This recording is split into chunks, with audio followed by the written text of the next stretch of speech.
following a, quote, ongoing conflict between the two. Amundsen remains in jail on a $1 million bond. Meanwhile, a driver crashes a stolen Escalade into a Westwood store. Take a look at what police call a smash and grab robbery. The damage left behind there at Foot Action, USA, and Carter stores on Glenway Avenue.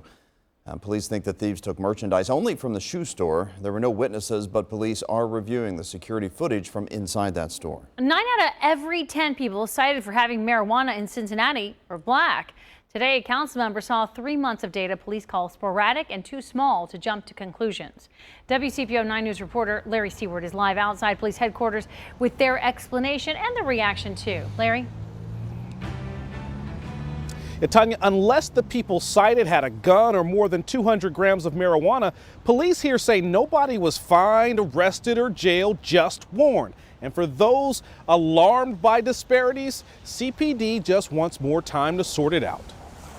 The breakdown. All of Cincinnati's marijuana ordinance violations chart 74 citations written in November, 67 of them to African Americans. A month later, police cited 67 people. All but 3 were black. January stats showed 80 more citations, with 66 going to African Americans. Assistant Police Chief Paul Newdigate explained to Council's Law and Public Safety Committee. The numbers are a little sporadic right now. We are aware of what they show, but we are early in this process. And I think it's a little early for us to make any definitive conclusions. Critics minced few words. It's disgusting to see those numbers like that. That means that the city and its police department are being very harsh on black men. But committee members Jeff Pastor and Christopher Smitherman warned against jumping to conclusions. We don't know why. Of course, I've always indicated that we have to contextualize the numbers first.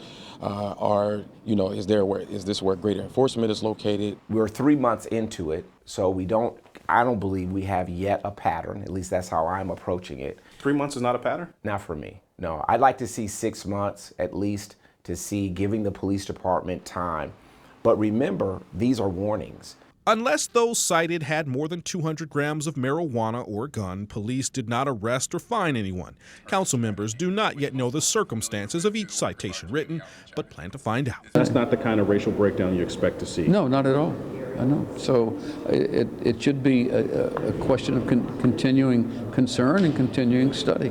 Though alarmed by consistent disparity in who gets cited, give us time to work through it. This is something new. Pastor expects to hear good answers from police eventually. Discussion on this issue lasted all of 2 minutes and 20 seconds. As Councilmember Smitherman told me, CPD deserves more time to do their job, he says, and reach the right conclusion.